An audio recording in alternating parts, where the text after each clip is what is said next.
Majcia, co ty robisz, Kuptasku, co? Co ty robisz, Kuptasku, co? Tak, moje słoneczko kochane, moje słoneczko.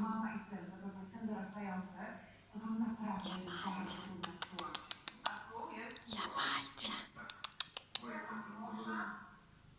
No tak.